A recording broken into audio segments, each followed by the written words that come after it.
Hello everyone. Good evening, sir. Good evening, Good sir. evening, sir.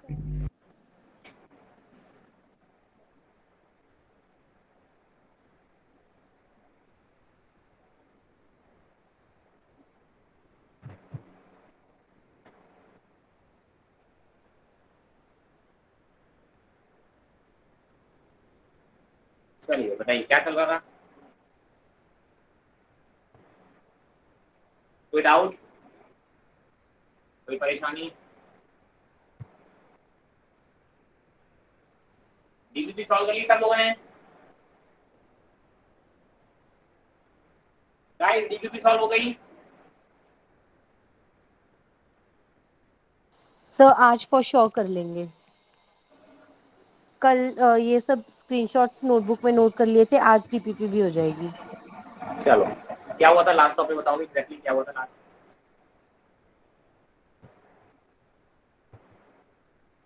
Sir cross product complete हो गया था, formula उसका क्या हो आपको गया बता था? दिया था। Cross product. चलिए वेक्टर फिनिश हो गया था मतलब, ठीक है। चलिए देन आज अपन बात करेंगे नए चैप्टर की, that is motion in straight line.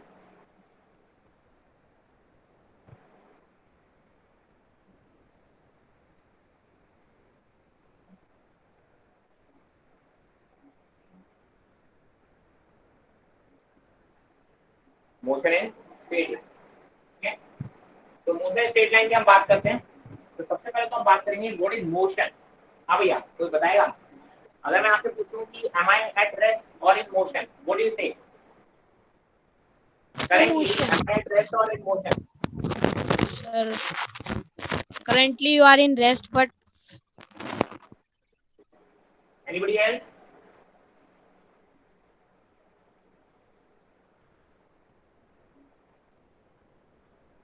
बताइए बताइए बताइए।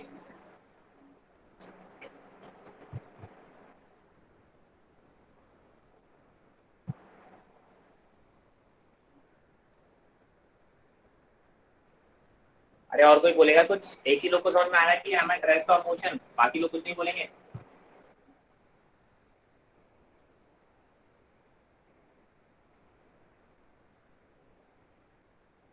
सर सर बॉडी एक्सप्लाइन अभी करूंगा मैं रेस्ट आगे पे को है। बढ़ूंगा, ध्यान रखना।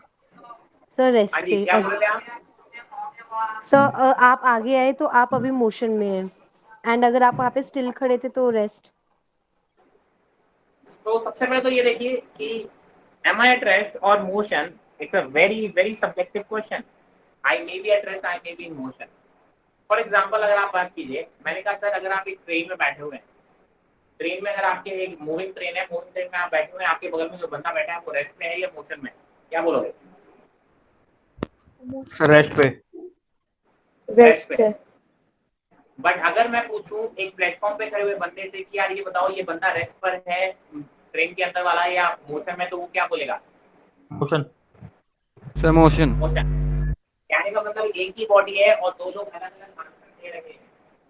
एक ही बॉडी है उसके लिए आप बोल सकते हैं कि दो लोग अलग अलग आंसर दे रहे हैं। कुछ लोग बोल रहे हैं कि सर वो बॉडी रेस्ट पर है, कुछ बोल रहे हैं बॉडी मोशन में है, राइट। तो कोई भी ये नहीं कह सकता श्योरिटी के साथ कि वो बॉडी मोशन में रेस्ट पे है। तो आप बोलोगे सर सबसे पहले तो ये समझ लीजिए कि जो बॉडी का रेस्ट और मोशन जो है ना, वो एक बहुत रिलेटिव टर्म है। सेम बॉडी किसी के रिस्पेक्ट में रेस्ट पर हो सकती है, तो सेम बॉडी उसी दूसरे रिस्पेक्ट में आपके मोशन में हो सकती है। तो ध्यान रखना motion and rest are related terms. पहला टर्म आपकी नोटबुक में ये लिख लीजिएगा कि motion and rest are related terms.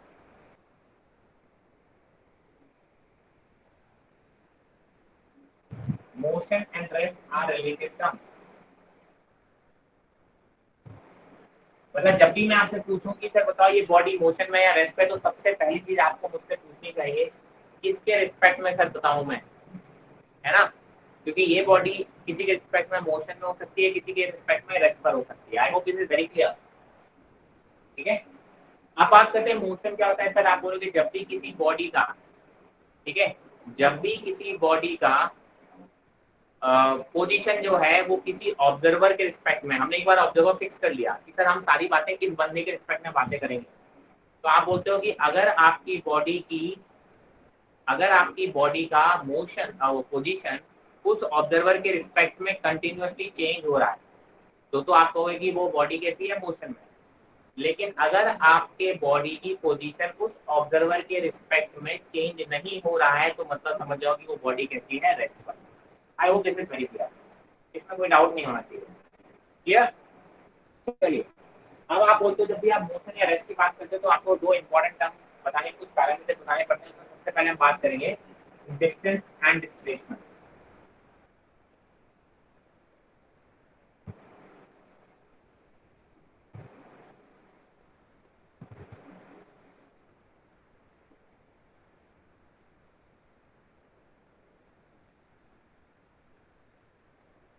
Distance and displacement, right? आप बोलते हो कि सर ये देखिए, अगर आप बोलते हो कि सर यहाँ से ए से बी जा रहे हो, आप कई रास्ते से जा सकते हो। एक ऐसे जा सकते हो, एक ऐसे जा सकते हो, एक ऐसे जा सकते हो, कई रास्ते पकड़ सकते हो। ए से बी जाने के आपके पास कई रास्ते होंगे। मैंने कहा सर मान लो ये रास्ते की जो डिस्टेंस थी वो 100 मीटर थी, ये जो डिस्टेंस थी वो आप बोल सकते हो 150 मीटर थी, ये जो डिस्टेंस थी 140 मीटर थी। आप तीन अलग अलग रास्ते से ए से बी गए तो आप क्या बोलोगे, डिस्टेंस कितना था ए और बी का? एनीवन, कोई बताएगा? What is the distance between A and sir B? 150 या 140? 140, 150 डिस्टेंस या 150 था। 140? डिस्टेंस 150 140 या 150, क्या बोल रहे हो? सर 150। दोनों हो सकता है सर। तो देखिए, करेक्ट आंसर इज, तीनों ही करेक्ट आंसर है। जो बंदा इस रास्ते से गया उसके लिए ये डिस्टेंस 150 मीटर होगी, जो बंदे ने इस रास्ते को पकड़ा उसके लिए ये 140 मीटर होगी, और जो इस रास्ते से गया उसके लिए डिस्टेंस कैसी होगी, 100 मीटर होगी। तो कहने का मतलब है सर किसी भी दो पॉइंट की जो डिस्टेंस है वो डिपेंड करती है आप कौन से रास्ते से जा रहे हो। ये तो कॉमन सेंस की बात है। आप एक ही जगह से दूसरी जगह जाने का, सर आपके दिल्ली से मुंबई जाने के कई रास्ते होंगे। अब आप बोलते हो कि दिल्ली से मुंबई जाने के कई रास्ते हैं, मैं जो रास्ता लूंगा उस हिसाब से मेरी डिस्टेंस आएगी ना। आप जिस रास्ते से जाओगे उसी रास्ते के हिसाब से आप क्या बोलोगे, सर अपना आपको प्रिपेयर करके जाओगे कि यार मुझे इतनी डिस्टेंस ट्रैवल करनी है, ठीक है? तो डिस्टेंस तो होता है the length of the actual path covered, कि सर आपने कितनी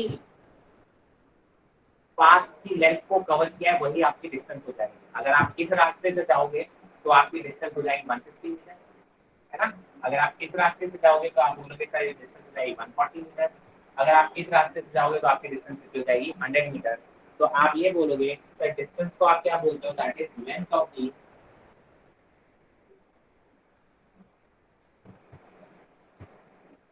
एक्चुअल पाथ कवर।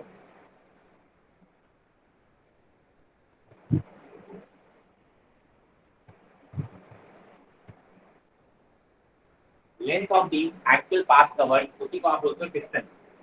जबकि डिस्प्लेसमेंट क्या होता है, shortest distance between two point. दो पॉइंट की जो शॉर्टेस्ट डिस्टेंस होती है उसको आप बोलते हो डिस्प्लेसमेंट। हाँ भाई साहब, शॉर्टेस्ट डिस्टेंस कौन सी दिख रही है? 100 100 meters. है ना? तो आप बोलोगे सर डिस्प्लेसमेंट एक वेक्टर क्वांटिटी होगा, उसको दिखाने का तरीका क्या होता है, इनिशियल से फाइनल की तरफ एक एरो ड्रॉ करते हो। वेक्टर ड्रॉ करने का तरीका ये होता है, एक एरो से रिप्रेजेंट करते हो वेक्टर को, ठीक है? तो आप क्या करते हो, इनिशियल से फाइनल की तरफ आप ये जो एरो ये होता है डिस्प्लेसमेंट।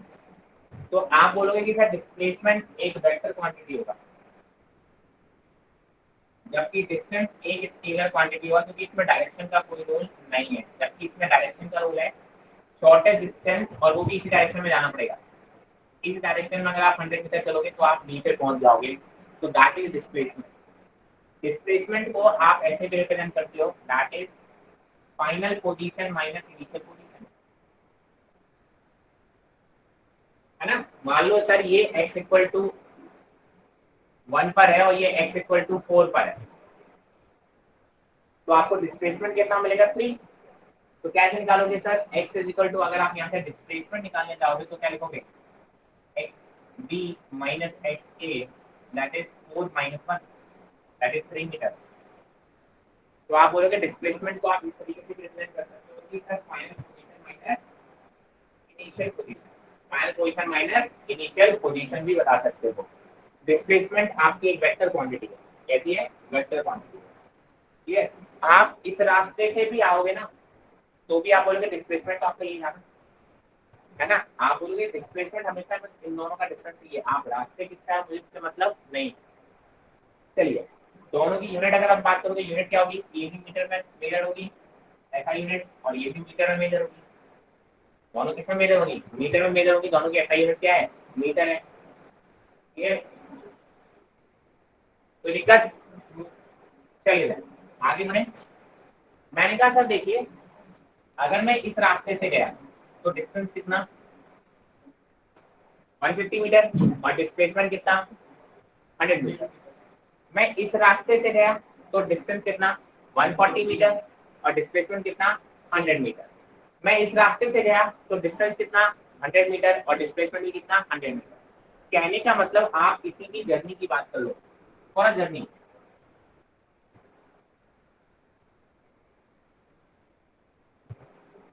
फॉर जर्नी आप क्या बोलोगे? जो डिस्टेंस होता है वो हमेशा डिस्प्लेसमेंट के मैग्नीट्यूड से बड़ा होगा, या उसके बराबर होगा। इस जर्नी के लिए डिस्टेंस बड़ा है, डिस्प्लेसमेंट छोटा है। इस जर्नी के लिए भी डिस्टेंस बड़ा है और डिस्प्लेसमेंट का मैग्नीट्यूड छोटा है, और इस जर्नी के लिए दोनों बराबर। तो आप क्या बोलोगे? किसी भी जर्नी की बात करो, आप बोलोगे डिस्टेंस जो होगा वो हमेशा डिस्प्लेसमेंट के मैग्नीट्यूड, मैग्नीट्यूड का मतलब क्या होगा? उसकी न्यूमेरिकल वैल्यू, प्लस और माइनस उसमें इंक्लूड नहीं करना, क्योंकि प्लस और माइनस क्या बताता है? डायरेक्शन बताता है। तो आप बोलोगे किसी भी जर्नी के लिए आप बोलोगे डिस्टेंस जो है वो डिस्प्लेसमेंट के मैग्नीट्यूड लिखिएगा, सॉरी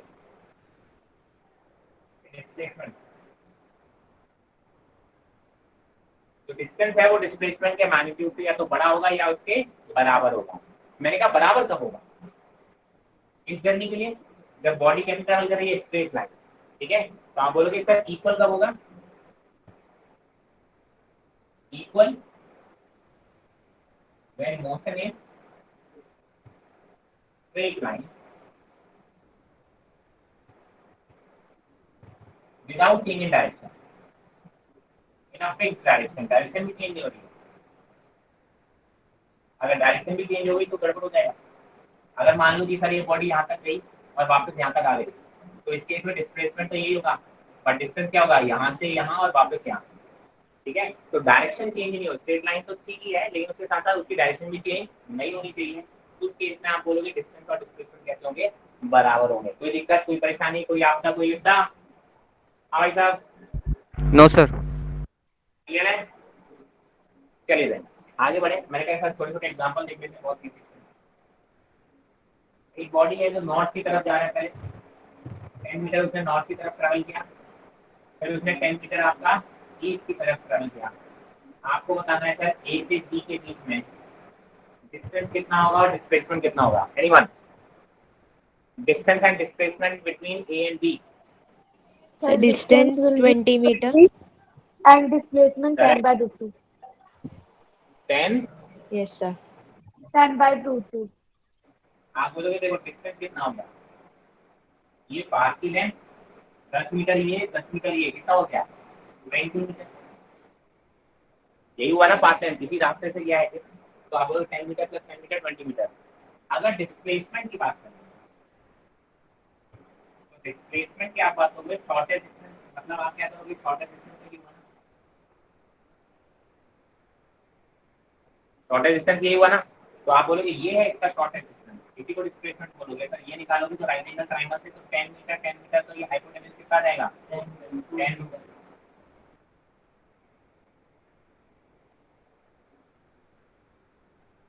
कोई परेशानी, कोई दिक्कत? क्लियर है? चलिए एक और क्वेश्चन। मैंने कहा सर एक बॉडी है वो सर्कुलर पाथ में ऐसे डाली है, ए से बी एक सर्कुलर पाथ में डाली है ना? इसका रेडियस कितना है? आर रेडियस है।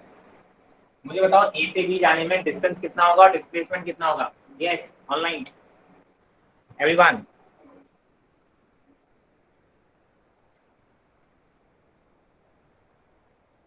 Sir distance pi r, sir distance pi r और displacement 2r। Displacement 2r। Very good. आप बोलोगे देखो डिस्प्लेसमेंट की बात करेंगे तो यहाँ से यहाँ तक चल जाएगा, तो जो कि आप बोलोगे डायमीटर हो गया ये सिमेट्रिकली ऑपोजिट, डबल ये डिस्प्लेसमेंट हो गया कितना है 2r। और डिस्टेंस की बात करोगे तो ये लेंथ ऑफ द पाथ, ये जो पाथ है तो पूरा अगर होता सर्कल तो होता है 2 पाई आर, ये हाफ सर्कल है सेमी सर्कल है, तो आप क्या बोलोगे कितना हो जाएगा पाई आर। कोई दिक्कत? No sir. कोई दिक्कत अगर नहीं है तो टेक द स्क्रीनशॉट, अगर कोई दिक्कत है आराम से एक एक स्टेप देख लो, कोई दिक्कत है तो पूछ लो।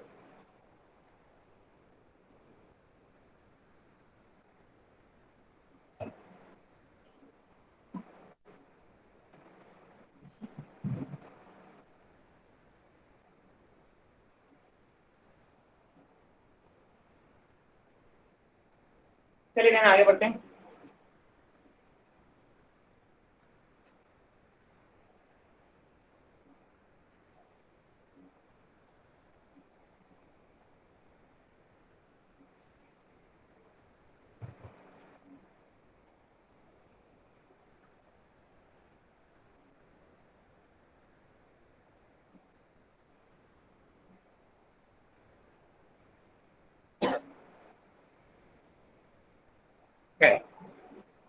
चलिए मैंने कहा सर नेक्स्ट इज स्पीड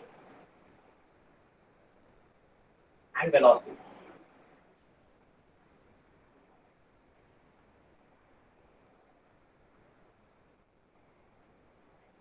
ठीक है, नेक्स्ट हम बात करेंगे स्पीड और वेलोसिटी।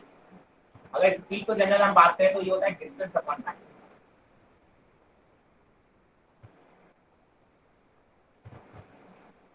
और वेलोसिटी की बात करें तो ये होता है डिस्प्लेसमेंट अपॉन टाइम।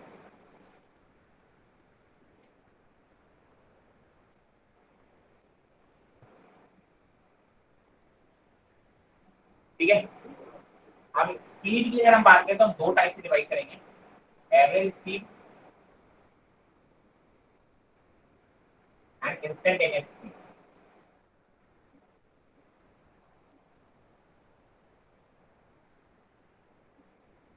सिमिलरली यहाँ पे हम बात करेंगे एवरेज वेलोसिटी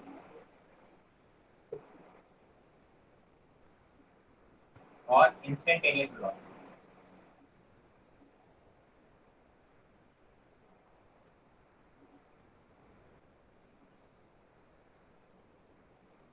है ना?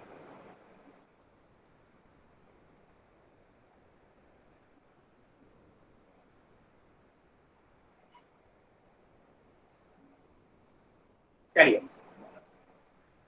तो कहने का मतलब एवरेज वेलोसिटी और इंस्टेंटेनियस वेलोसिटी, एवरेज स्पीड और इंस्टेंटेनियस स्पीड में क्या फर्क है? मैंने कहा आप अगर एक प्लेस से दूसरी प्लेस जाते हो, आप अगर किसी व्हीकल से जाते हो तो आप ट्रैवल करते हो, मैंने कहा मान लो आप 100 किलोमीटर दूर है, 2 घंटे आपको लगेगा, तो आप क्या बोलोगे आप किस स्पीड से आए थे? आप बोलोगे sir 100 divide by 2 50 kilometre per hour. But actually क्या आपकी स्पीड हमेशा 50 किलोमीटर पर आवर रही थी? नहीं, आपकी कभी स्पीड 20 भी रही थी, कभी 30 भी रही थी, कभी 40 भी रही थी, कभी 50 भी थी, कभी 60 भी रीच किए थे। तो आपकी स्पीड जो थी हर टाइम पे अलग अलग आती है। तो एवरेज स्पीड का मतलब क्या हो गया? पूरी जर्नी की अगर हम बात करें ऑन एन एवरेज कि टोटल हमने बात की इतना डिस्टेंस हुआ, टोटल आपने टाइम लगाया, तो आप बोलोगे सर पूरी जर्नी के लिए एवरेज निकालें तो लगभग 50 किलोमीटर पर आवर से आप चलते चले जाए। तो that is called average speed. ये पूरी जर्नी के लिए बात होती है, बड़े इंटरवल के लिए आप बात करते हो, है ना? लेकिन अगर आप बोलोगे इंस्टेंटेनियस की बात करोगे, मतलब किसी पर्टिकुलर इंस्टेंट पे आप बोलोगे अलग अलग टाइम पे आपकी वेलोसिटी अलग अलग होगी, कभी 20 थी, कभी 30 थी, कभी, तो उस इंस्टेंट पे आपकी स्पीड कितनी थी, उस पर्टिकुलर इंस्टेंट पे आपकी वेलोसिटी या स्पीड कितनी थी, वो बताता है इंस्टेंटेनियस स्पीड या इंस्टेंटेनियस वेलोसिटी। ठीक है, तो आई होप मेरा डिफरेंस आपको समझ में आया होगा कि एवरेज स्पीड होती है या एवरेज वेलोसिटी होती है एक बड़े इंटरवल के लिए बात करते हैं। किसके लिए बात करते हैं? एक बड़े इंटरवल ऑफ टाइम के लिए बात करते हैं, जबकि इंस्टेंटेनियस का मतलब होता है एक पर्टिकुलर इंस्टेंट की बात कर रहे हैं। किसकी बात कर रहे हैं? पर्टिकुलर इंस्टेंट की बात कर रहे हैं।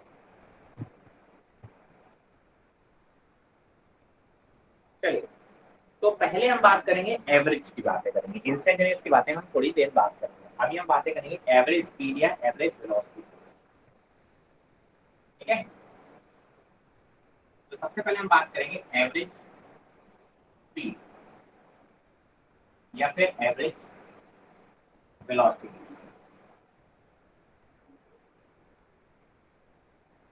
है ना? एवरेज स्पीड की बात करेंगे तो एवरेज स्पीड होता है total distance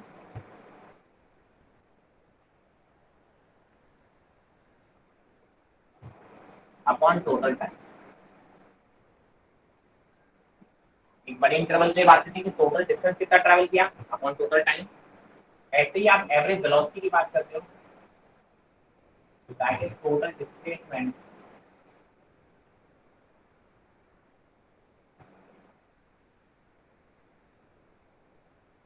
upon total time. अगर डिस्प्लेसमेंट को आप कैसे लिख सकते हो,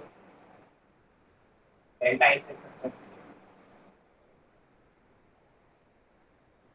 या फिर आप इसको x2 माइनस x1 भी लिख सकते हो। यहाँ पे आप इसको k2 माइनस k1। ठीक है, तो ये इसके लिखने के तरीके से क्या है कि जब भी आपको एवरेज बोला जाएगा तो आपको हमेशा मेंशन किया जाएगा कि you are talking about average. है ना?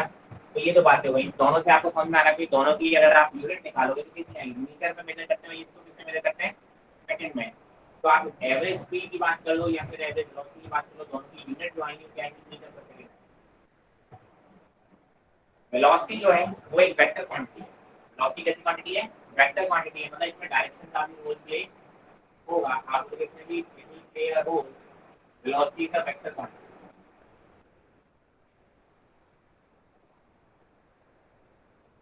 कैसी क्वांटिटी है, ये वेक्टर क्वांटिटी है। जबकि स्पीड की अगर हम बात करेंगे तो ये स्केलर क्वांटिटी, इसमें डायरेक्शन का कोई भी रोल नहीं। आप बोलेंगे कि सर जो आपकी स्पीड है, मतलब अगर स्केलर है तो आप बोलोगे सर ये पॉजिटिव हो सकती है, जीरो हो सकती है, बट नेगेटिव नहीं हो सकती, क्योंकि प्लस और माइनस की आप बात करोगे but can not be negative. आप बोल सकते हो ये जीरो भी हो सकती है, नेगेटिव भी हो सकती है और जीरो भी हो सकती है, ये तीन हो सकती है। क्योंकि यहाँ पे पॉजिटिव नेगेटिव आपका क्या रिप्रेजेंट करता है, डायरेक्शन। जबकि स्पीड में आप बोलते हो केवल मैग्नीट्यूड की बात करोगे और मैग्नीट्यूड में आपको यहाँ पे डायरेक्शन बताने की जरूरत नहीं होगी, तो आपका पॉजिटिव या नेगेटिव का कोई रोल नहीं होगा, सब कुछ पॉजिटिव ही रहेगा हमेशा। या चलो ये भी ध्यान रखो कि एक पर्टिकुलर जर्नी के लिए जो स्पीड होगा, एवरेज स्पीड की बात कर रहे हैं, वो हमेशा एवरेज वेलोसिटी के मैग्नीट्यूड से या तो बड़ा होगा या उसके बराबर होगा, उससे छोटा नहीं होगा। अगर हम एवरेज स्पीड की बात करें तो एवरेज स्पीड जो होगी हमेशा किसी एक जर्नी की बात करें, मतलब मैं यहाँ से गया किसी दूसरे पॉइंट पे, तो आप बोलोगे सर मेरी जर्नी का जो एवरेज स्पीड होगा और जो एवरेज वेलोसिटी होगा, हमेशा एवरेज स्पीड। आप बोलोगे ना यार मैं ए से बी जा रहा हूँ, तो या तो मेरा डिस्प्लेसमेंट ज्यादा होगा, तो डिस्टेंस ज्यादा होगा या बराबर होगा। ए से बी जाने में अलग अलग रास्ते से क्या, आप बोलते हो किसी भी रास्ते के लिए क्या बोलते हो कि सर किसी भी रास्ते से जाओगे मेरा डिस्टेंस या तो ज्यादा होगा या डिस्प्लेसमेंट के बराबर होगा। ऐसे ही आप बोलोगे तो एवरेज वेलोसिटी और एवरेज स्पीड भी, मेरी स्पीड जो होगी, अब भाई रिलेशन क्या है, टोटल डिस्टेंस और टोटल डिस्प्लेसमेंट का। टाइम तो दोनों में सेम ही बात हो रही है, तो जहाँ पे डिस्टेंस ज्यादा होगा वहाँ पे आप बोलोगे स्पीड ज्यादा होगी एवरेज। तो आप बोलोगे मेरी जो एवरेज स्पीड है वो एवरेज वेलोसिटी के मैग्नीट्यूड से या तो बड़ी होगी या फिर बराबर होगी, कभी भी छोटी नहीं होगी। बराबर कब होगी, इक्वल कब होगी, जब बॉडी कैपिटल कर रही होगी, स्ट्रेट लाइन।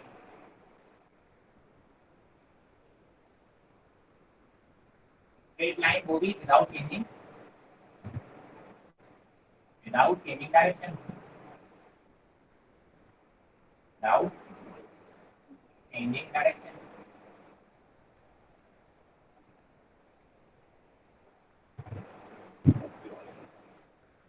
अब एक चीज और ध्यान रखना, कई बार आपसे पूछा जाएगा कि जो एवरेज स्पीड होती है वो एवरेज वेलोसिटी का मैग्नीट्यूड होती है, तो ऐसा नहीं है।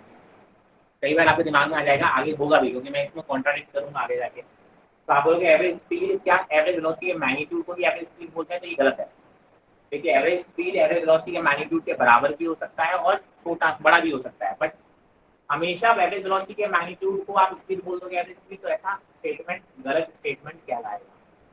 ठीक है, आई होप इसमें नहीं कोई दिक्कत नहीं, किसी कोई दिक्कत है तो पूछ लीजिए।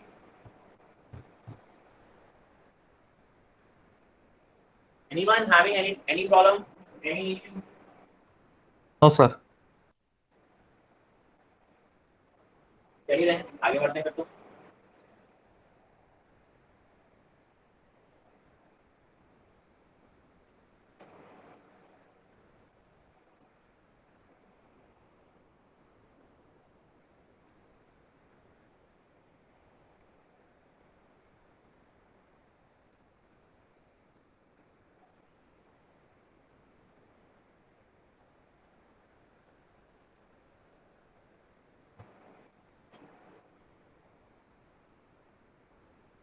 हाँ भाई,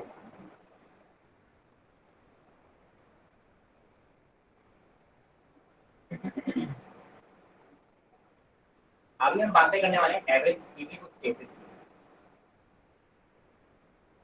एवरेज स्पीड का फॉर्मूला जो ध्यान रखिएगा क्या होता है, total distance upon total time.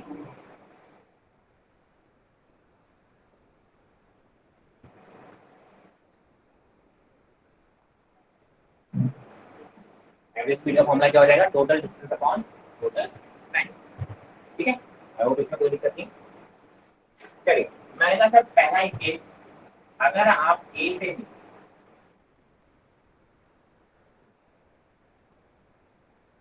आप टाइम वाला केस है, आधे टाइम तक, हाफ टाइम तक आप, वो तो पूरी जर्नी का टाइम जो है उसने बोला हाफ टाइम तक आप एक स्पीड से जा रहे हो, बाकी हाफ टाइम आप दूसरी स्पीड से जा रहे हो। आप v1 स्पीड से जा रहे हो और दूसरे टाइम तक आप कितने स्पीड से जा रहे हो, v2 स्पीड से जा रहे हो। मतलब मैं ए से बी जब जा रहा हूँ तो हाफ टाइम, अभी क्या हम मोशन स्ट्रेट लाइन की बात कर रहे हैं तो अब पूरे चैप्टर में हम सिर्फ और सिर्फ स्ट्रेट लाइन की बात करेंगे, अब हम इधर उधर की बातें नहीं करेंगे, है ना। और किसी भी टाइप के मोशन की बात नहीं करेंगे, हम पूरे उसमें सिर्फ और सिर्फ स्ट्रेट लाइन मोशन की बातें ही करेंगे। ठीक है, मैंने कहा सर ए से बी अगर कोई बॉडी जा रही है तो उसने बोला कि पहले आधे टाइम तक ये स्पीड v1 से ट्रैवल कर रही है और बाकी आधे टाइम तक ये स्पीड से ट्रैवल कर रही है v2। मुझे बताना है पूरे जर्नी की एवरेज स्पीड क्या होगी, पूरी जर्नी की एवरेज स्पीड क्या होगी। अच्छा देखिए भाई, ये दोनों इक्वल टाइम है, आधा टाइम v1 से, आधा टाइम v2 से। क्या दोनों के डिस्टेंस ट्रैवल दोनों टाइम में सेम डिस्टेंस ट्रैवल होगी क्या अलग अलग? हाँ भैया, नो सर, अलग अलग डिस्टेंस ट्रैवल होगी कि सेम? सर अलग अलग अलग हुई होगी। क्योंकि टाइम सेम है बट स्पीड अलग अलग है, तो आप बोलोगे सेम टाइम में अलग अलग स्पीड से ट्रैवल करोगे तो अलग अलग डिस्टेंस ट्रैवल होगी। मैंने कहा मेरा जो फॉर्मूला है एवरेज स्पीड का जो होता है वो होता है total distance upon total time.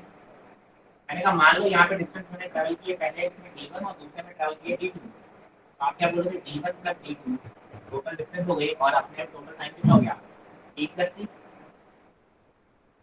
ये हो गया। अब d1 और d2 पता चल जाए, मैं कहा देखो d की वैल्यू क्या होगी, स्पीड इनटू टाइम हो जाएगा। जनरल फॉर्मूला क्या होता है, distance is equal to speed into time, या speed is equal to distance upon time. तो अगर मैं d1 की बात करूं तो आप बोलोगे d1 इनटू t1 हो जाएगा।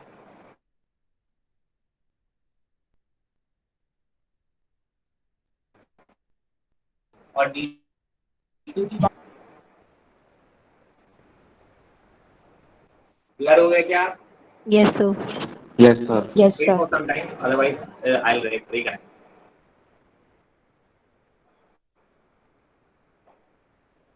Blur screen. Wait, just wait for some time. अगर प्रॉपर नहीं होगा तो फिर अपन रिकनेक्ट करेंगे।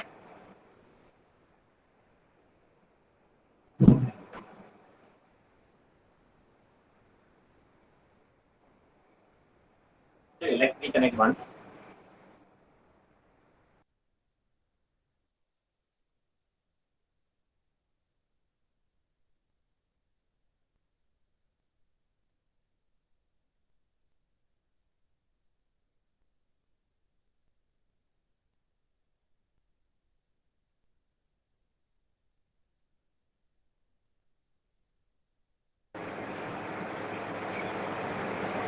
चलिए I hope it is clear now. हाँ भैया, तो मैंने क्या बोला था कि सर d1 की वैल्यू निकालोगे v1 इंटू टी और d2 की वैल्यू कितनी होगी v2 इंटू टी, तो रख दो value v1 into T plus v2 into T upon 2t। ऊपर से t कॉमन ले लो, ये बचेगा v1 प्लस v2 बाई 2 और ये t से t कैंसिल हो गया, v एवरेज कितना आ गया लिख देता हूँ अलग से, बी एवरेज आया तो कितना आया v1 प्लस v2 बाई 2, है ना। एवरेज स्पीड की अगर हम बात करें, एवरेज स्पीड की अगर हम बात करें तो क्या बोलोगे कि अगर half time you are travelling with speed v1 another half time you are traveling with speed v2, तो आप क्या बोलोगे average speed of the whole journey will be equal to v1 plus v2 by 2। I hope this is very clear. इसमें ध्यान रखना half time आप v1 पे travel कर रहे हो, बाकी हाफ टाइम आप v2 पे ट्रैवल कर रहे हो, ठीक है। Now let's move on to the next case. Next case is half distance case.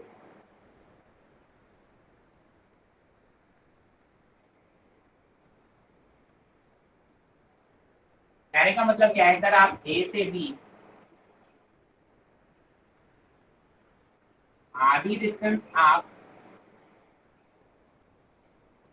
v1 speed से ट्रैवल कर रहे हो और आधी डिस्टेंस आप v2 स्पीड से ट्रैवल कर रहे हो। डिफरेंस समझना, ये आधे टाइम ऑफ द जर्नी की बात हो रही थी और ये आधी डिस्टेंस ऑफ द जर्नी की बात हो रही थी, तो दोनों में अलग अलग टाइम रहेगा। आप आधी डिस्टेंस अगर अलग स्पीड से ट्रैवल कर रहे हो और आधी डिस्टेंस अगर आप बाकी अलग स्पीड से ट्रैवल कर रहे हो तो दोनों का टाइम भी अलग होगा, है ना। इसमें बोला गया है कि सर एवरेज स्पीड बता दो पूरी जर्नी की क्या होगी। तो भाई सर एवरेज स्पीड का फॉर्मूला फिर से क्या हुआ, total distance upon total time. आप बोलोगे सर टोटल डिस्टेंस कितनी हो जाएगी, d प्लस d मतलब 2d। टोटल टाइम की अगर बात करो मान लो इस मामले t1 प्लस t2। अब यहाँ पर जरा देखो ये फॉर्मूला लेगा, अगर टाइम की वैल्यू निकालनी है तो क्या निकालोगे v by d, sorry distance by time is equal to क्या आ जाएगा डिस्टेंस अपॉन स्पीड। तो अगर t1 की वैल्यू बात करनी है तो d1 अपॉन v1 और t2 अगर निकालना है तो कितना हो जाएगा d2 अपॉन v2। इस हिसाब से d1 और d2 कैसे हैं सेम है, तो मैंने d बाई v1 और d बाई v2 लिख दिया। तो आप बोलोगे एवरेज स्पीड की अगर हम बात करेंगे तो एवरेज स्पीड आ जाएगा 2d। d1 की वैल्यू रख दो यहाँ पे d by v1 plus d by v2, ठीक है। कॉमन लेके सॉल्व कर दो तो b एवरेज आएगा 2d। b दोनों में से कॉमन ले लो, ये बचेगा 1 upon v1 plus 1 upon v2। b से b कैंसिल, मैं एलसीएम वगैरह लेके सॉल्व करके डायरेक्टली रिजल्ट लिख रहा हूँ। Result will come 2v1 v2 upon v1 plus v2।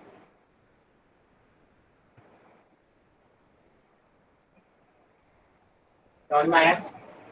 दो अलग अलग केसेस, दो अलग अलग रिजल्ट आए। ये काफी स्टैंडर्ड रिजल्ट है, ये आपको याद है तो बहुत अच्छी बात है। नीट कई बार इन क्वेश्चन को डायरेक्टली पूछ चुका है,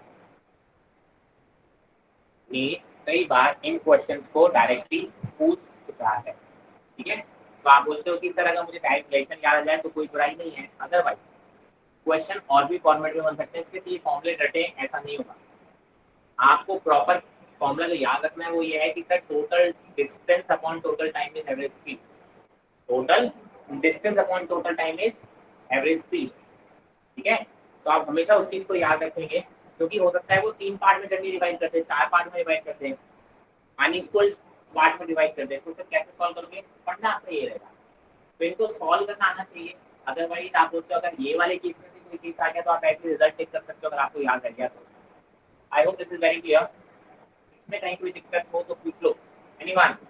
देखो इसका स्टेप बाय स्टेप एक बार गो थ्रू कर लो, कहीं डाउट हो तो पूछ लो।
चलिए देन आगे बढ़े, कोई डाउट नहीं है? Yes, sir. चलिए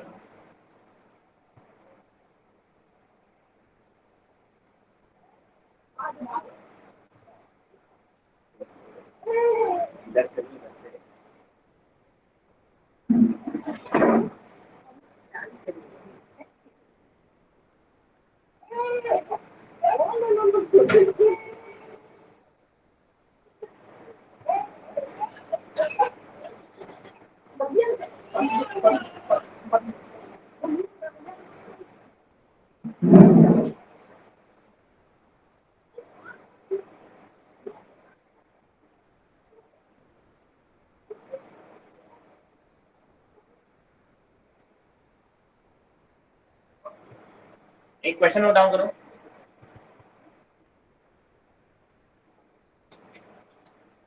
A boy goes to school from his home. A boy goes to school from his home with speed 10 meter per second. With speed 10 meter per second, and comes back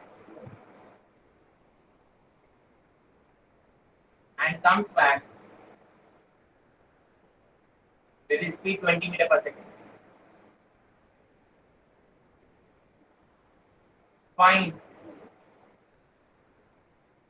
first part में लिखो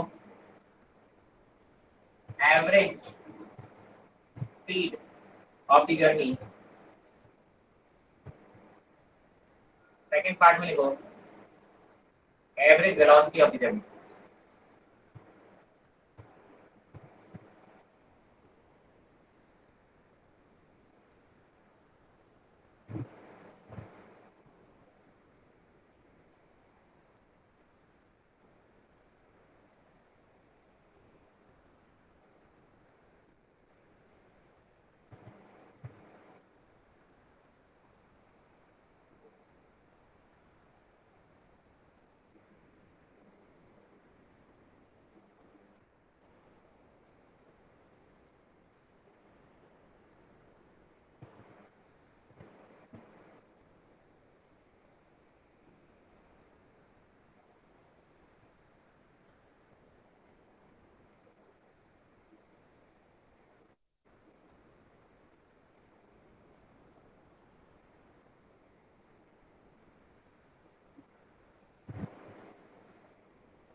फॉर्मूले को लगाना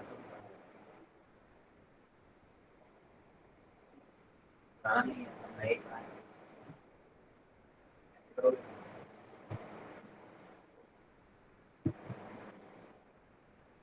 आया किसी का? Anyone?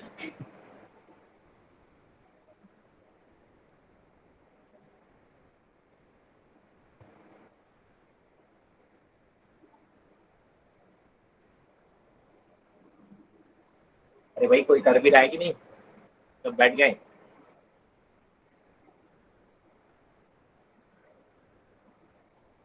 किसी का भी आंसर नहीं आया? सर टोटल स्पीड आ रही है 13.3 मीटर पर सेकेंड। एवरेज स्पीड बोल रहा हूँ सर एवरेज वेलोसिटी है वो कितनी आ रही है? एवरेज वेलोसिटी 13.33 मीटर पर सेकेंड। 13.33 और एवरेज स्पीड 15 मीटर पर सेकेंड।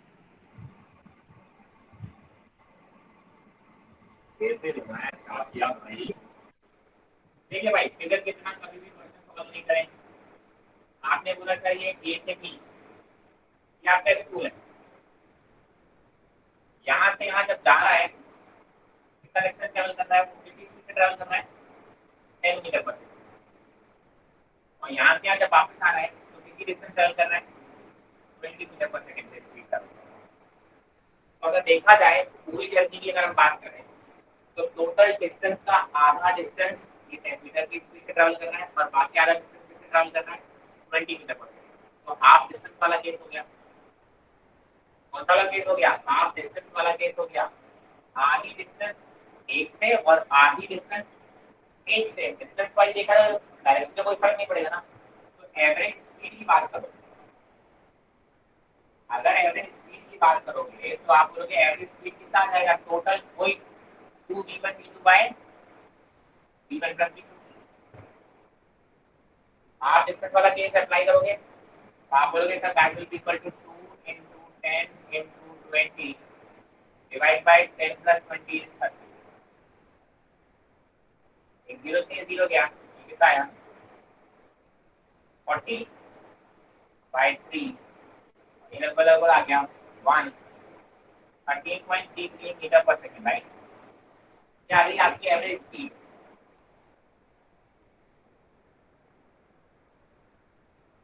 कोई दिक्कत किसी को? एवरेज स्पीड कितनी आई? 13.33 मीटर पर second. Now we have to find the average velocity. Average velocity क्या होता है? Displacement upon time, total displacement upon total time. Displacement के बारे में क्या ख्याल है? आप बोलोगे ये बॉडी यहाँ से यहाँ गई और वापस यहाँ से यहाँ आ गई, तो आप बोलोगे इनिशियल और फाइनल पोजीशन कैसी हो गई? सेम। इनिशियल और फाइनल पोजीशन कैसी हो गई? सेम। तो अगर आप बोलोगे इसको कैसे लिखोगे? x2 minus x1 upon delta T. ये और ये दोनों सेम है ना, जहाँ से चले आप वापस वहीं आ गए, तो आप बोलोगे आपका डिस्प्लेसमेंट कितना हो गया? 0। डिस्प्लेसमेंट कितना हो गया? 0। तो आपकी एवरेज वेलोसिटी कितनी आ जाएगी? 0। कोई डाउट है तो पूछ लो। Any doubt?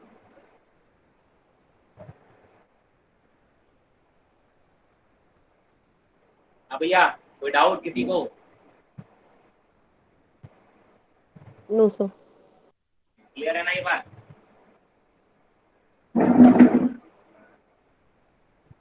सर हाँ जी।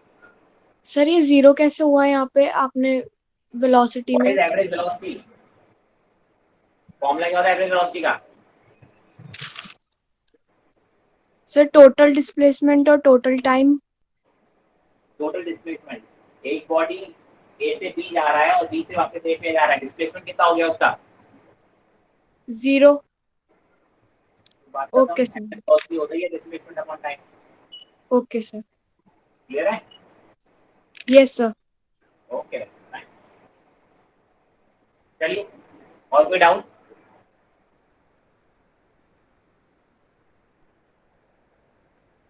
Any other doubts? चलिए आगे बात कर लेते हैं। Now we are going to talk about instantaneous velocity.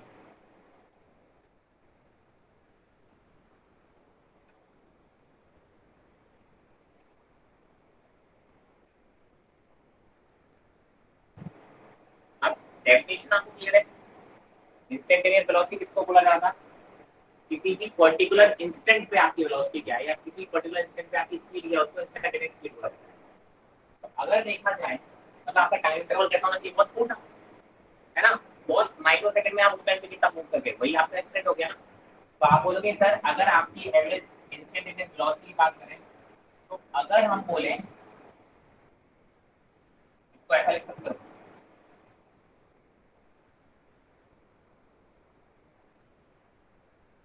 Total displacement upon total time, but time interval बहुत छोटा होना चाहिए। छोटा मतलब होता है सर सेकंड से भी छोटा होना चाहिए। कितना होना चाहिए? 1 सेकंड से भी छोटा होना चाहिए। उस पर्टिकुलर टाइम में कितना डिस्प्लेसमेंट ट्रैवल किया। मैं अभी की स्पीड से ट्रैवल कर रहा हूँ तो वो क्या बताएगा? अभी मैंने कितनी डिस्टेंस ट्रैवल किया अपॉन टोटल टाइम। अभी थोड़ी देर बाद मेरी स्पीड चेंज हो जाएगी तो आप बोलोगे पर सेकंड उसमें अलग सिस्टम से ट्रैवल कर रहा हूँ, तो उस पर्टिकुलर इंस्टेंट की बात कर रहा हूँ। तो कहने का मतलब है जब ये डेल्टा एक्स और डेल्टा टी कैसे हो बहुत छोटे हो, ये टाइम इंटरवल कैसे हो बहुत छोटे हो, तो इंस्टेंटेनियसली अगर मैं बात करूँ तो that is equal to dx by dt। जब ये इंटरवल बहुत छोटे हो जाते हैं तो हम उसको डेल्टा एक्स को dx बोलने लगते हैं। डिफरेंशिएशन आ जाएगा भाई साहब, डिफरेंशिएशन इंटीग्रेशन आएगा, आपको क्लियर होना चाहिए डिफरेंशिएशन इंटीग्रेशन बहुत अच्छे से। तो आप क्या बोलोगे कि सर इंस्टेंटेनियस वेलोसिटी, अब कुछ नहीं बोला हो, सिंपल वेलोसिटी बोला गया हो, तो भी आप बोलोगे इंस्टेंटेनियस की बात हो रही होगी और वो that will be equal to dx by dt। क्या होगा dx by dt मतलब डिफरेंशिएशन आएगा, क्योंकि आप बोलोगे ये जो चेंज है वो बहुत छोटा होगा, जब भी छोटा चेंज होता है तो हम उसको dx लिखते हैं, डेल्टा x की जगह पे क्या लिखते हैं dx, तो डेल्टा t की जगह पे क्या है dt। इसका नाम छोटे से चेंज की बात कर रहे हैं, किसकी बात कर रहे हैं, छोटे से चेंज की बात कर रहे हैं, राइट। अब आप बोलोगे जो इंस्टेंटेनियस स्पीड होती है,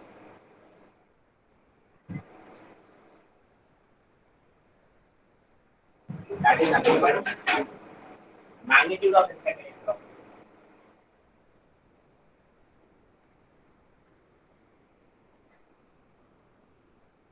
That is nothing but magnitude of instantaneous velocity।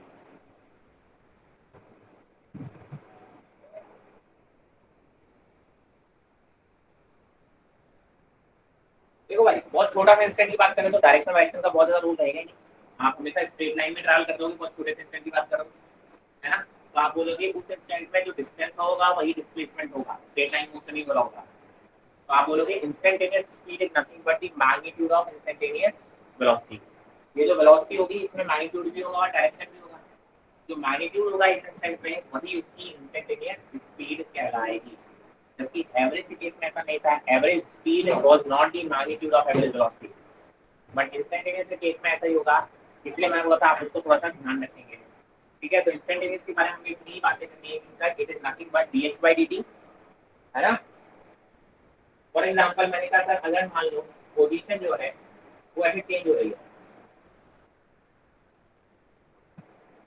Position मैंने टी के रिस्पेक्ट में बता दी कि सर टी अलग अलग टाइम पे आपकी पोजीशन अलग अलग आएगी, ये एक रिलेशन बता दिया कि आपकी पोजीशन मैंने आज x इक्वल टू 0 पे रखा, टी की वैल्यू 0 रखो, इस पे काम करूं मैं, x इक्वल टू 0 पे हो, अगर टी की वैल्यू 1 रखोगे तो यहाँ पे कितना आ जाएगा 1 3 1 प्लस 2 1 कितना हो जाएगा 5, मतलब 1 सेकंड बाद मेरी पोजीशन कितनी हो गई होगी 5 मीटर, ऐसी 2 सेकंड बाद मेरी पोजीशन कुछ और हो गई होगी, 3 सेकंड बाद मेरी पोजीशन कुछ और हो गई।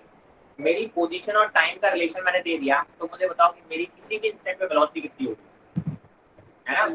किसी भी इंस्टेंट पे वेलोसिटी कितनी होगी, तो वेलोसिटी निकालने का तरीका क्या होगा, dx by dt, dx by dt। जब मैं नॉर्मल वेलोसिटी बोलता हूँ तो मतलब इंस्टेंटेनियस की बात कर रहा हूँ, अगर मैं केवल वेलोसिटी बोलूँ मतलब इंस्टेंटेनियस की बात करूँ, अगर मुझे एवरेज पूछना है तो मुझे एवरेज मेंशन करना पड़ेगा। अब dx by dt क्या होगा, डिफरेंशिएशन इसका, तो अभी डिफरेंशिएशन आना जरूरी है, मेरा डिफरेंशिएशन के बाद नहीं बनेगी। तो भाई साहब 3t² का डिफरेंशिएशन करोगे तो कितना आ जाएगा 6t, ये 2 इधर आ जाएगा और ऐसे आप बोलोगे 2, तो ये आ गई आपकी वेलोसिटी का रिलेशन।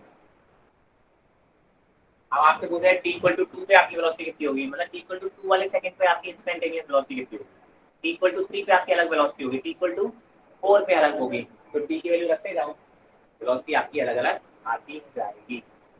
क्या ये बात समझ में आया, कोई दिक्कत कोई परेशानी, आराम से देख लो सारे स्टेप एक एक करके, कोई दिक्कत हो पूछ लो, I am giving you 2 minutes.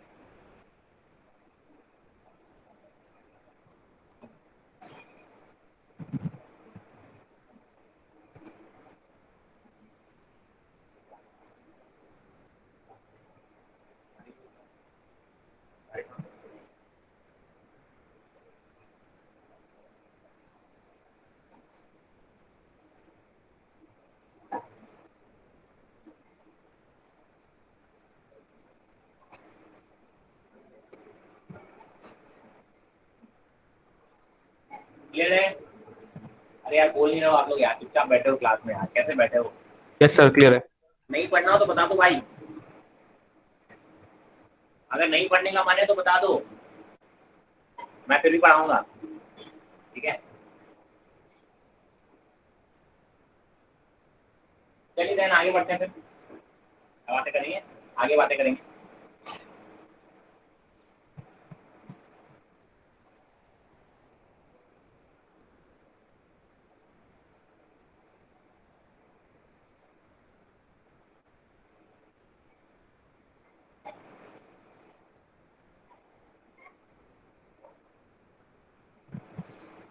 DBB solve करते जाइए, साथ साथ आप लोग डीबीबी पेंडिंग डाल दो, गड़बड़ हो जाएगी। वेक्टर और मैथमेटिकल टूल्स की डीबीबी अभी तक सॉल्व हो जानी चाहिए। ठीक है, क्या हुआ, कोई दिक्कत आ रही है किसी को? No, screen is clear, very clear. Screen blur होती है तो मुझे पता चल जाता है।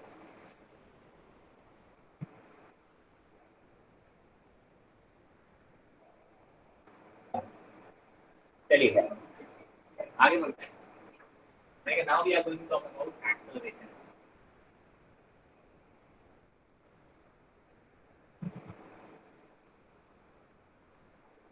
Acceleration is nothing but it is rate of change of velocity. Rate of change of velocity. Velocity किस रेट से चेंज हो रही है? Velocity चेंज हो रही है किस रेट से? ध्यान रखना, velocity है ये, स्पीड नहीं है। Rate of change in velocity बता रहा है, ये स्पीड नहीं होता। ठीक है, उसको आप बोलते हैं एक्सेलरेशन। अब एक्सेलरेशन एक्चुअली दो टाइप के होते हैं। एक होगा एवरेज एक्सेलरेशन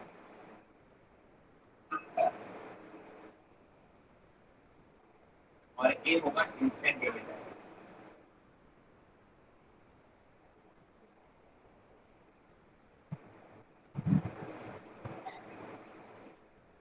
अगर एवरेज एक्सेलरेशन की बात करोगे, that is basically total change in velocity.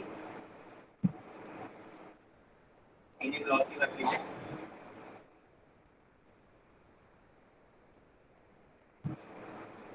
Average का मतलब क्या हुआ? एक ओवल की इंटरवल, एक बड़े इंटरवल में वेलोसिटी में कितना चेंज आ रहा है, उसको आप बोलते हैं rate of change of velocity. Change in velocity upon change in time, that is v2 minus v1 upon v2 minus v1। ये तो क्या आपका एवरेज एक्सेलरेशन। इंस्टेंटेनियस का मतलब क्या हुआ? सर एक इंस्टेंट बता रहे हो, मतलब आपका टाइम इंटरवल कैसा होना चाहिए? छोटा। तो जब ये टाइम इंटरवल छोटा होगा तो चेंज भी कैसा होगा? छोटा।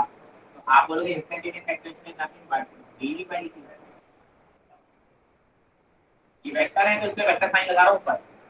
कैसी क्वांटिटीज है? वेक्टर क्वांटिटीज है, दोनों ही वेक्टर है। यूनिट बता दो क्या होगी इसकी यूनिट?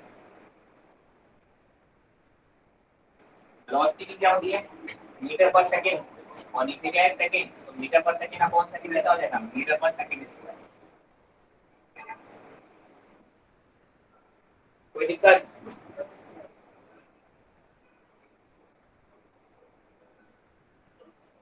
कोई दिक्कत, कोई परेशानी? No sir. ठीक है, चलिए देन।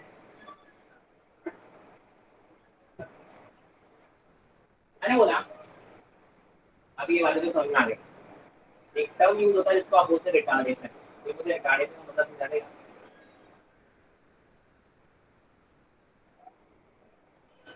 एनीवन पढ़ा होगा बचपन में retardation? Negative acceleration. Negative acceleration. Negative acceleration actually is the wrong answer.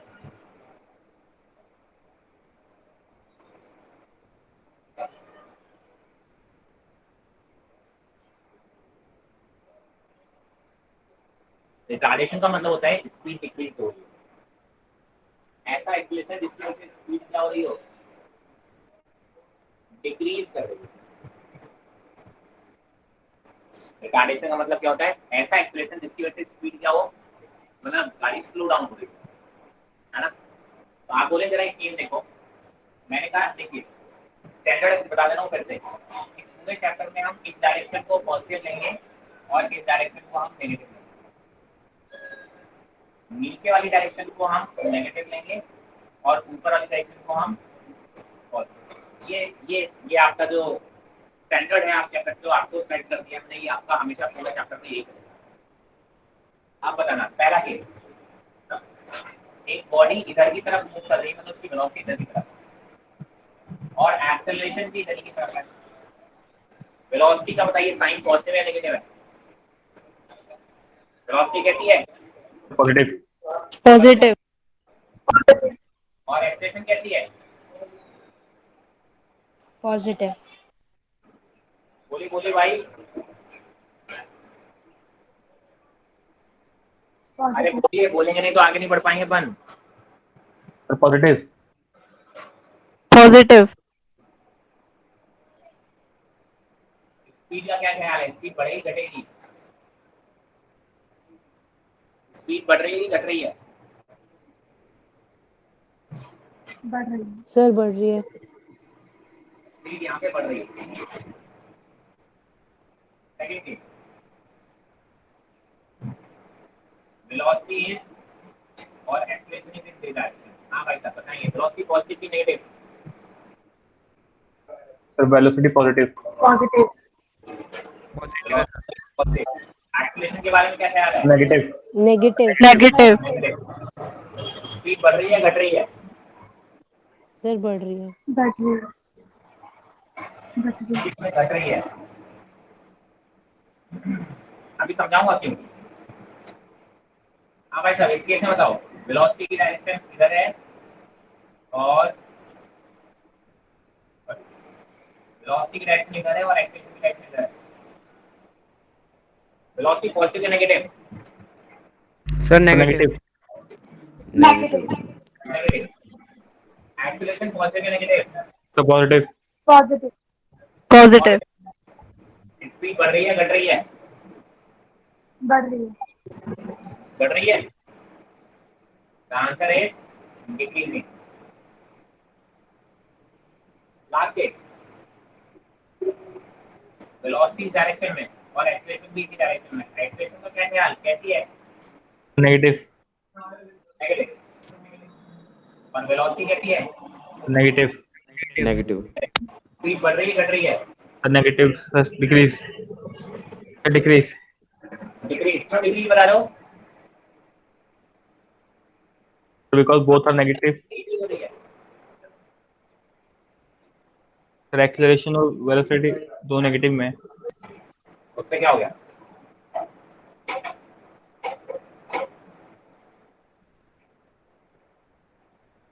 चलिए, मैंने कहा जब जब स्पीड डिक्रीज होगा तब तब आप एक्सीलरेशन को घटाने शुरू करोगे। मतलब ये दो केसेस में घटाने शुरू करोगे।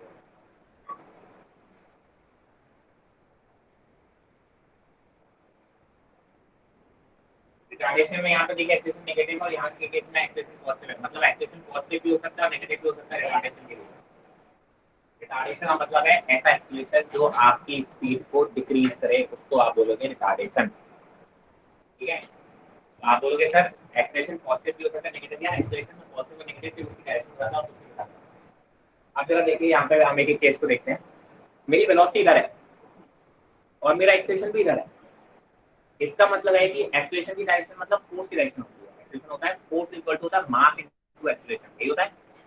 एक्सीलरेशन का मतलब होता है फोर्स, एक तरीके से mass into acceleration is force. तो जिस डायरेक्शन में एक्सीलरेशन लग रहा है मतलब उसी डायरेक्शन में आप फोर्स लगा रहे हो। My body is going in this direction, I am applying the force in this direction. Body की स्पीड बढ़ा रहा हूं घटा रहा हूं। कॉमन सेंस तो यही बोल रहा है कि स्पीड बढ़ रही है। कॉमन सेंस ये बोल रहा है कि स्पीड बढ़ रही है।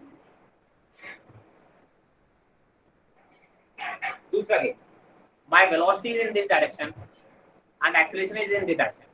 velocity पॉजिटिव है, acceleration इधर की तरफ है। मैं कार इधर आ रही है, आप इधर की तरफ धक्का दे रहे हो। स्पीड बढ़ाने की कोशिश कर रहे हो, घटाने की कोशिश कर रहे हो। velocity is positive, acceleration is negative. आप उसकी स्पीड बढ़ाने की कोशिश करो या घटाने की? तो घटाने की। डिक्रीज की। तो स्पीड डिक्रीज हो गई। Next case, velocity is in this direction negative, acceleration is in direction positive. आपकी कार इधर आ रही है और आप फोर्स उसको इधर लगा रहे हो। आप स्पीड बढ़ाने की कोशिश कर रहे हो या घटाने की कोशिश कर रहे हो? फिर से देखिए, velocity is negative, acceleration is positive. Car इधर आ रही है, आप इधर फोर्स लगा रहे हो। स्पीड बढ़ा रहे हो घटा रहे हो? तो हम डिक्रीज कर रहे हैं। सर घट रही डिक्रीज है। कर रहे हैं। स्पीड डिक्रीज कर रहे हो, यही मैंने बोला। सर एक बार कार वाला एग्जांपल देना एक बार। वाला एग्जांपल खुद से अप्लाई कर लो। Car is moving here negative, ये नेगेटिव डायरेक्शन है। आप इस पे फोर्स लगा रहे हो इधर, मतलब कार आपकी तरफ चली आ रही थी और आप उस पे फोर्स लगा रहे हो इधर की तरफ। स्पीड बढ़ाने की कोशिश कर रहे हो या घटाने की कोशिश कर रहे हो? सर घटाने की। एक्सीलरेशन पॉजिटिव है फिर भी स्पीड डिक्रीज हो रही है। तो भाई साहब पॉजिटिव या नेगेटिव से कभी भी स्पीड इंक्रीजिंग या डिक्रीजिंग का कोई फर्क नहीं पड़ता। सिर्फ पॉजिटिव और नेगेटिव ये बताता है कि इसकी डायरेक्शन की तरह वेलोसिटी पॉजिटिव डायरेक्शन में है कि नेगेटिव डायरेक्शन में है, एक्सेलरेशन पॉजिटिव डायरेक्शन में है या नेगेटिव डायरेक्शन में है। इसका इसके इंक्रीमेंट और डिक्रीमेंट का कोई आइडिया नहीं लगता है जब तक कि आपको दोनों की डायरेक्शन ना पता हो, वेलोसिटी और एक्सेलरेशन की दोनों की डायरेक्शन। इस केस की बात कर लो, car is moving in the negative direction, acceleration is also in this direction, मतलब कार आपकी इधर जा रही है और आप फोर्स भी उसको इधर की तरफ लगा रहे हो, दोनों नेगेटिव है ना। तो बताइए कि सर ये स्पीड बढ़ा रहा है घटा रहा है? So increase. बराबर। तो एक्सेलरेशन नेगेटिव है फिर भी स्पीड बढ़ रही है, ऐसा हो सकता है? कोई बहुत बड़ी बात नहीं। तो कहने का मतलब है रिटार्डेशन का मतलब होता है कि सर एक्सीलरेशन और वेलोसिटी जब जब ऑपोजिट डायरेक्शन में आएंगी तब रिटार्डेशन होगा। एक्सीलरेशन और वेलोसिटी जब जब ऑपोजिट डायरेक्शन में होंगे तो स्पीड घटेगी, जब जब दोनों सेम डायरेक्शन में होंगे तब तब आपकी बॉडी की स्पीड बढ़ रही होगी। अभी तक जो कुछ पढ़ा है उसको प्लस आउट कर दो और एक फंक्शन को अपने दिमाग में बिठा लो।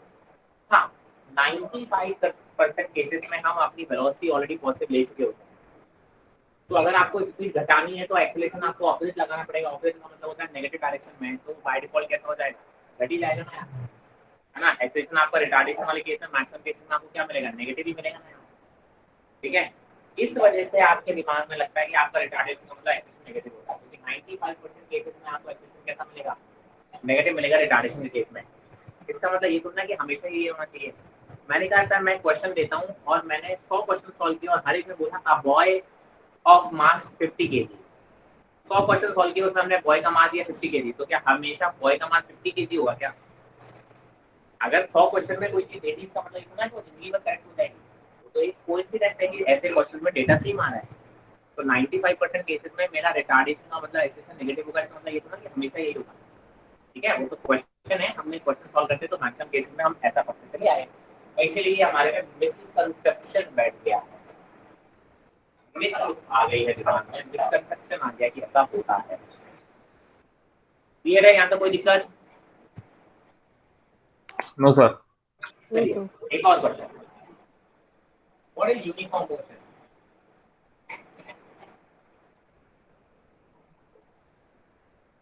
नेक्स्ट हेडिंग है, आपसे जानना चाहता हूँ what is uniform motion. Anyone आराम से सोच लीजिए, मैं 1 मिनट दे रहा हूँ, मैं आ रहा हूँ।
हाँ भैया, आंसर आया किसी को? What is uniform motion? Anyone?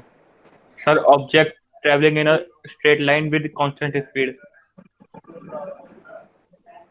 Anyone else? So when an object covers equal amount of distance in equal interval of time. चलिए एनीवन एल्स?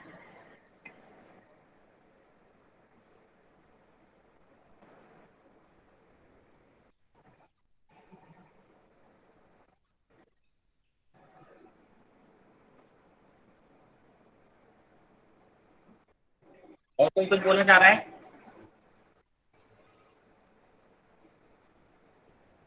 देखिए आपने जो बोला पार्शियली करेक्ट बोला,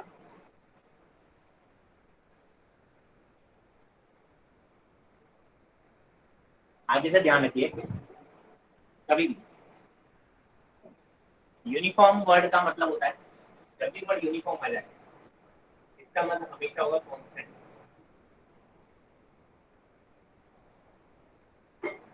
कुछ ना कुछ constant. Motion is represented by velocity.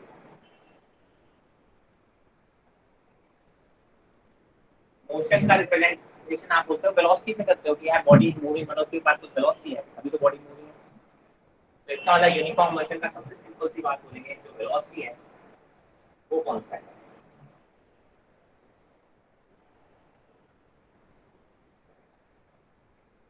A body with moving with constant velocity is said to be in uniform motion. Clear? कितनी सिंपल लैंग्वेज। अब किसी को लग रहा होगा सर मैं एक बच्चे ने आंसर दिया body travelling in straight line with constant speed, करने के लिए बोला कि फुल जगह गलत नहीं। वेलोसिटी का मतलब है सर इसका मैग्नीट्यूड भी चेंज नहीं हो रहा होगा और डायरेक्शन भी चेंज नहीं हो रही होगी। स्पीड का मतलब होता है कि सर जिस रेट से वो ट्रैवल कर रहा है वो चेंज नहीं हो रहा, डायरेक्शन चेंज हो जाएगी तो उससे कोई फर्क नहीं पड़ेगा क्योंकि स्पीड में डायरेक्शन का कोई रोल नहीं होता। जबकि यूनिफॉर्म मोशन का मतलब होता है डायरेक्शन भी चेंज नहीं होना चाहिए, मतलब body travelling in straight line तो ऐसी ट्रैवल करती चली जाए, अगर वो अपनी स्ट्रेट लाइन पे वापस भी आ गई तो आप क्या बोलोगे मोशन तो अभी भी स्ट्रेट लाइन है ना, लेकिन डायरेक्शन कैसे हुई, चेंज हो गई। तो अब डिस्टेंस और डिस्प्लेसमेंट अलग हो जाएंगे, अब वेलोसिटी और स्पीड अलग हो जाएंगे, तो स्पीड कांस्टेंट ही रह जाएगा बट आपकी वेलोसिटी चेंज हो गई है तो मोशन यूनिफॉर्म नहीं है। अब बच्ची ने डेफिनेशन दी थी equal distances travelled in equal interval of time, ये तब तक सही रहेगा जब तक बॉडी ट्रैवल स्ट्रेट लाइन। अगर आप वापस आ जाते हो तो आप बोलते हो डिस्टेंस तो अभी भी इक्वल ट्रैवल कर सकते हो, लेकिन आपने डायरेक्शन चेंज कर दी तो डिस्प्लेसमेंट अब अलग अलग हो जाएगा, तो वेलोसिटी अब अलग अलग हो जाएगी, वेलोसिटी कांस्टेंट नहीं होगी तो यूनिफॉर्म मोशन नहीं कहलाएगा।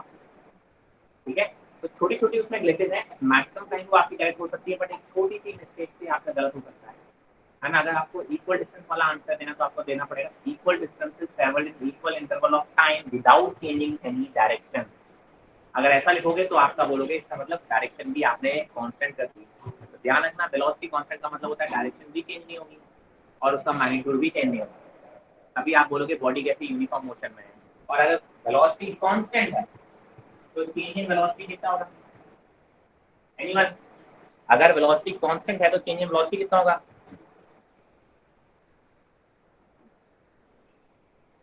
अरे चेंज क्या होगा? जीरो होगा ना भाई, जब वेलोसिटी कांस्टेंट है तो चेंज कहां से हो रहा होगा? और अगर चेंज वेलोसिटी जीरो तो एक्सेलरेशन नहीं हो गया। एक्सेलरेशन क्या है? Rate of change of velocity या dv/dt। तो आप बोलोगे यूनिफॉर्म मोशन के केस में एक्सेलरेशन की वैल्यू कितनी होगी? जीरो होगी। कितनी होगी? जीरो होगी। कोई दिक्कत, कोई परेशानी? आराम से देख लो इस पूरे बोर्ड को, बहुत इंपॉर्टेंट स्क्रीन है ये आपके लिए, इसमें बहुत सारे कंसेप्ट हैं, इस पर कई बार हजारों क्वेश्चन पूछे गए, तो अच्छे से देख लो, समझ लो, कोई डाउट हो पूरी स्क्रीन में मैं आराम से आपको टाइम दे रहा हूँ क्योंकि ये बहुत इंपॉर्टेंट स्क्रीन है और कई लोगों को इसमें डाउट है भी, मैं बता रहा हूँ, बट वो अपने डाउट पूछ नहीं पा रहे हैं। Yes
no doubts?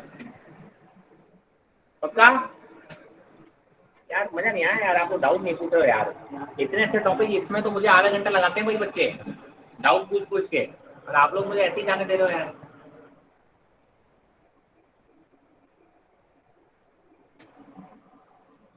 सर एक चीज पूछनी है। तो पूछ, मैं तो देर से वेट कर रहा हूँ।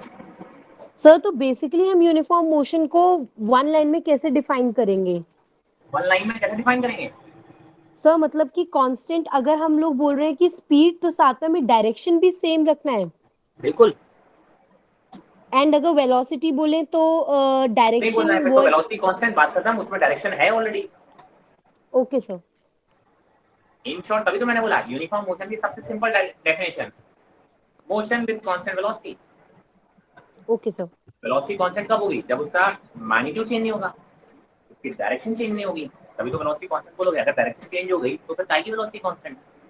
Yes sir. इज चेंजिंग, मतलब direction is changing and velocity is changing.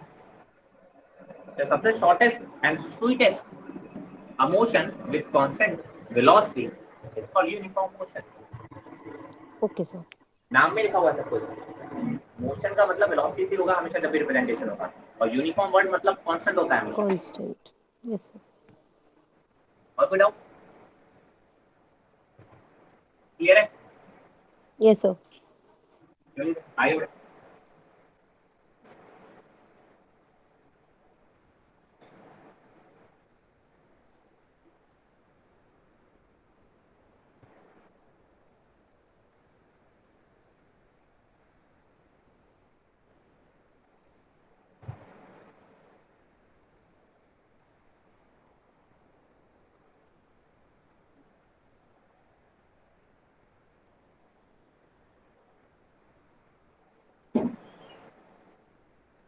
चलिए अब एक्सेलरेशन की बात कर लेते हैं। तो देखो एक होता है यूनिफॉर्म एक्सेलरेशन।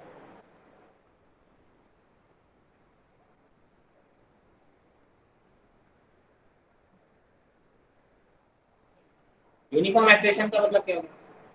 मतलब जो भी मोशन होंगे अब नॉन यूनिफॉर्म होंगे। यूनिफॉर्म मोशन का मतलब क्या हो गया? वेलोसिटी कांस्टेंट है। और नॉन यूनिफॉर्म मोशन का मतलब क्या हो गया? वेलोसिटी अब कांस्टेंट नहीं है। अभी इसको क्या बोला गया? नॉन यूनिफॉर्म मोशन बोला गया। नॉन यूनिफॉर्म मोशन का मतलब है velocity is not constant. Velocity is not constant मतलब एक्सेलरेशन की वैल्यू जीरो नहीं होगी। एक्सेलरेशन की वैल्यू जीरो नहीं होगी मतलब एक्सेलरेशन होगा। अब इसमें दो टाइप से डिवाइड कर दोगे इसको, एक यूनिफॉर्म एक्सेलरेशन और एक non uniform acceleration.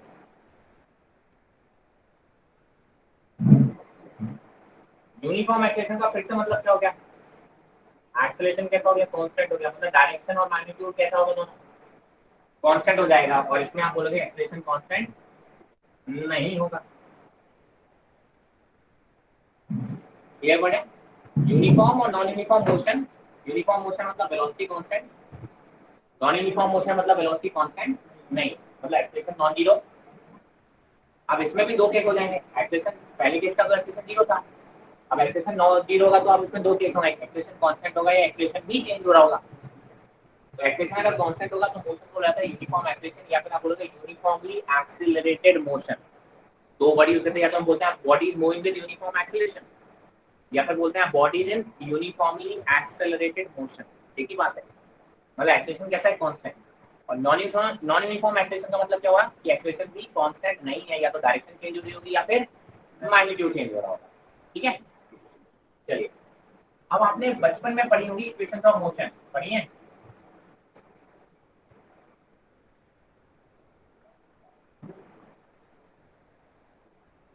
v equal to u plus at, s is equal to ut plus half at square, और b square is equal to u square plus 2x, ये पढ़ी है ना? इनको हम बोलते हैं इक्वेशन ऑफ मोशन।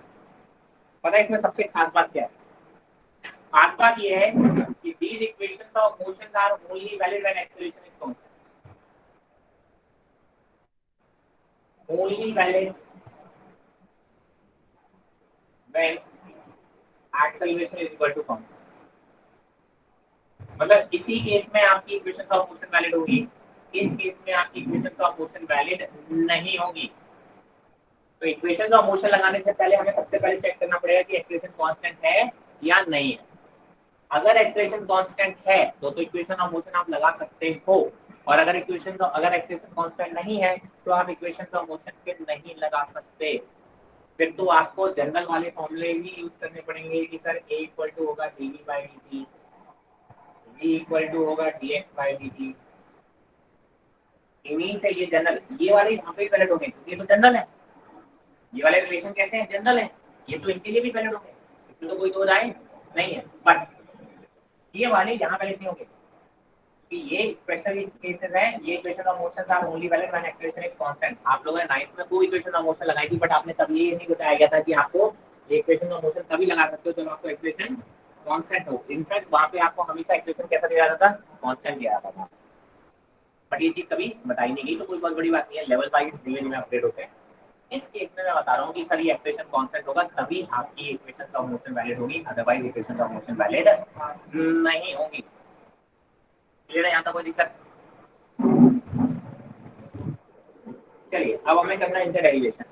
दो टाइप के डेरिवेशन होते हैं, एक होता है ग्राफ के थ्रू और एक होता है कैलकुलस के थ्रू। दोनों ही आपके स्कूल में पूछे जाते हैं, है ना। इस बार सिलेबस में थोड़ा सा चेंज कर रखा है, कोरोना की वजह से कुछ चीजें कम कर दी है, तो उसमें से शायद आपको ग्राफ वाला पोर्शन कम कर दिया है। बट हम पूरा पढ़ेंगे क्योंकि हमें कंपटीशन देना है।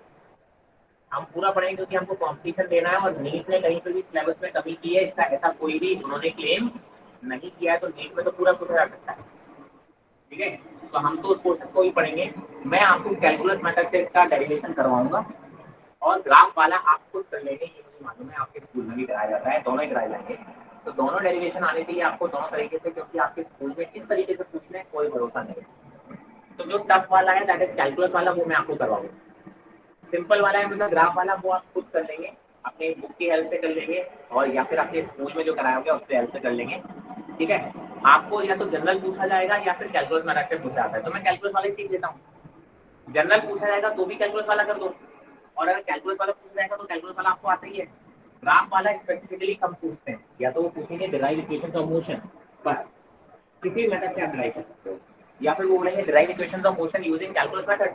कैलकुलस मेथड मतलब डिफरेंशियल इंटीग्रेशन, तो आपको डिफरेंशियल इंटीग्रेशन वाले मेथड से आपको करना पड़ेगा। तो हम हमेशा वही वाला सीखेंगे जो कि हम बात करेंगे अगली क्लास में। आज की क्लास में कोई डाउट हो तो पूछ लीजिए। नहीं है? चलिए देन डीपीपी सॉल्व कर लीजिएगा। आज के लिए इतना ही काफी है। Thank you everyone. Thank you. Thank you sir.